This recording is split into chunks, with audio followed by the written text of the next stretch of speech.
নমস্কার বন্ধুরা, গরমের সময় তোমাদের জন্য একটা সুন্দর রেসিপি নিয়ে এসেছি। অবশ্যই ভিডিওটা দেখো, তোমাদের কাছে অনুরোধ করে বলছি। দেখো, কচি কচি লাউ শাক নিয়েছি, এগুলো ডোগের লাউ শাক দিয়ে, আর ছোট ছোট করে দুটো আলু কেটে নিয়েছি। এখানে চুনো মাছ রয়েছে, চুনো মাছ দিয়ে এটা বানাবো। আর এখানে লাউ ডাঁটা, কি সুন্দর দেখো, মোটা মোটা লাউ ডাঁটা নিয়েছি, আলু নিয়েছি আর কাঁচকলা নিয়েছি। রূপচাঁদ মাছ দিয়ে ঝোল বানাবো। এটা আমাদের পুকুরের মাছ, থেকে বুঝতে পারছো। সাথে তহরা মাছ রয়েছে, কই মাছ রয়েছে, এটা পুকুরের মাছ, এটাও পুকুরের মাছ। চলো, তোমাদের দুরকম আইটেম করে আমি দেখাবো, পুরো ভিডিওটাকে দেখো, অনুরোধ করে বলছি। ভিডিওটা বড় হয়ে যাবে বলে ওই জন্য কাটাকুটো তোমাদের আমি দেখাতে পারিনি। প্রথম আমি লবণ আর হলুদ গুঁড়ো মাখিয়ে নেবো। এতগুলো মাছ সব রান্না করব না, কিছুটা করব, কিছুটা রেখে দেবো। গরম হয়ে গেছে, এবার একটা একটা করে মাছ আমি দিয়ে দেবো। এখানে বড় বড় মাছ, এখানে আমি দুটো করে দেবো। মাছগুলো আমি ভেজে নেব, সব মাছ আমি এইভাবে ভেজে নেব, কিন্তু এইভাবে খুব ভালো করে ভেজে নেবে। এটা কলা দিয়ে ঝোল করলে দুর্দান্ত খেতে লাগবে, জ্যান্ত মাছের ঝোল। আমি সব মাছ ভেজে তুলে নিয়েছি। এবার এখানে দেবো আমি গোটা জিরে। তোমরা এখানে 5 ফোঁটানো ব্যবহার করতে পারো, কিন্তু আমি এখানে গোটা জিরে ব্যবহার করব।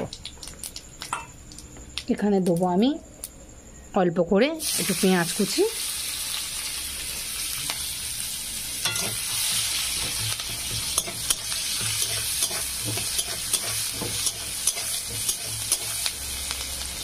পেঁয়াজটা আমি একটু হালকা করে ভেজে নেব। পেঁয়াজটা ভেজে নেওয়ার পরে আমি খুব ভালো করে ভাজবো না, এইটার মধ্যে আলু আর কলাটা দিয়ে আমি ভাজবো খুব সুন্দর করে। এটা ভাজতে ভাজতে ও পেঁয়াজও খুব সুন্দর ভাজা। আলু কুচি, কলা, মানে গ্যাসটা জোরে দিয়ে সব কিছু ভালো করে ভাজবো। পেঁয়াজ, অনেকে রান্না করো পেঁয়াজ আগে ভালো করে ভেজে নাও, নিয়ে সবজি কষতে কষতে দেখবে পেঁয়াজটা আরও বেশি ভাজা হয়ে যায়, গিয়ে ছুঁয়ে যায়। কিন্তু পেঁয়াজ আলু সবজি একসাথে ভাজলে দেখবে সব ভাজাটা খুব সুন্দর হয়।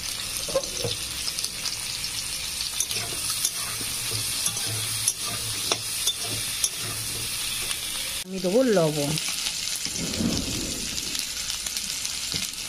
এখানে আমি 1.5 চামচের মতন লবণ ব্যবহার করলাম। লবণ দিয়ে এটা আমি ফের ভালো করে কষে নেব। কেটে রাখা ডাঁটাগুলো দিয়ে দেবো। ডাঁটাগুলো দিয়ে ফের ভালো করে আমি একটু কষে নেব। হলুদ গুঁড়ো 2 চামচ, ঝালের গুঁড়ো 1 চামচ। যে যেরকম ঝাল খাবে সেইভাবে দেবে। এখানে তোমরা কাঁচা লঙ্কা ব্যবহার করতে পারো, যারা কাঁচা লঙ্কার তরকারি খাও। ব্যবহার করব জিরে বাটা, শুধু জিরে বাটা। এটা 1 চামচের মতন রয়েছে। এই কষার সময় জিরে বাটাটা আমি দিয়ে দেবো, দিয়ে ভালো করে এটা কষে নেব।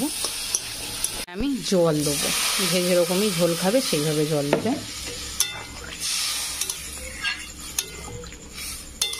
এখানে আমি 1/2 মগের মতন জল দিয়েছি, 1/2 মগের মতন। আলু কলা সব সিদ্ধ হয়ে গেছে। এবার এখানে আমি মাছগুলো দিয়ে দেবো।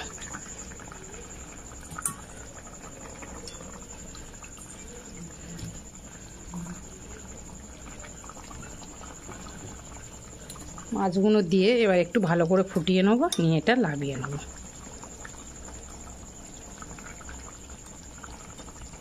কারেন্ট চলে গেছে, আজকে রান্না হবে। এপারে মোমবাতি জ্বেলেছি, আর এখানে তেল গরম হয়ে গেছে। চুনো মাছগুলো এবার ভেজে নেব। চুনো মাছ কিছুটা দিয়েছি, কিছুটা ভেজে নিয়ে ফের কিছুটা দিয়ে ভেজে নেব। এখানে আমি সাদা তেল দিয়ে দিয়েছি। এবার এখানে আমি গোটা জিরে দেবো।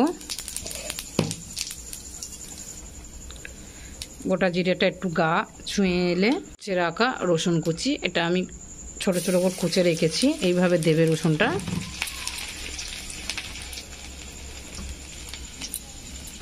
দেবো পেঁয়াজ কুচি।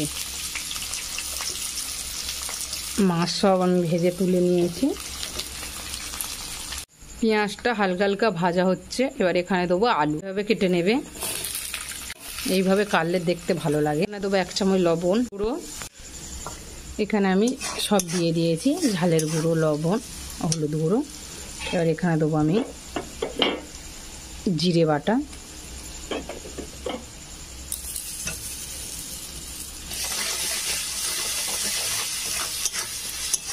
কারেন্টটা খালি যাচ্ছে আর আসছে, তাই খুব অসুবিধা হচ্ছে। এবার এখানে দেবো আমি পোস্ত বাটা। পোস্তটা খুব মিহি করে বাড়বে না, একটু থাকবে সেইভাবে বাড়বে। খুব মিহি করে বাড়লে পোস্তটা তাহলে বোঝা যায় না। পোস্তর কাঁচা গ্যাসটা চলে যাওয়ার জন্য পোস্তটা আমি এখন দিয়ে দিয়েছি।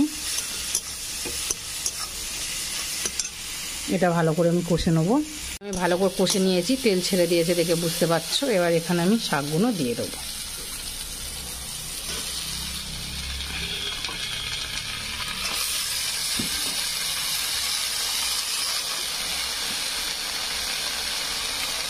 এই মশলাটা ভালো করে একটু ভেজে নিলে সেন্টটা খুব সুন্দর বেরোয় বা কাঁচা গ্যাসটা থাকে না।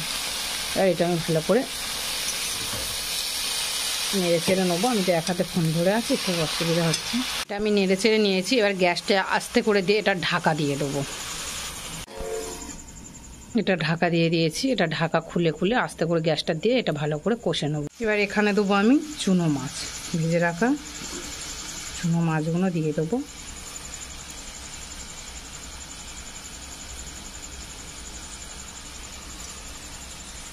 দিয়ে এইভাবে এটা নেড়ে দেবো। এক হাতে কড়া ধরে আছি তো, খুব ফোন ধরে আছে, খুব অসুবিধা হচ্ছে। দিয়ে এটা ফের ঢাকা দিয়ে দেবো। আমার আলু কিন্তু সিদ্ধ হয়ে গেছে, শুধু ডাঁটাটা একটু বাকি আছে। তোমাদের তরকারিটা খুলে দেখায় কেমন হয়েছে। এক হাতে তো ডিশটা রাখতে দেখে বুঝতে পারছো কত সুন্দর হয়েছে। এখানে কিন্তু আমি কোনো জল ব্যবহার করিনি, গ্যাসটা আস্তে দিয়ে এটা কিন্তু বানিয়েছি। পুরো একদম রেডি। এবার এটা আমি লাভিয়ে নেবো।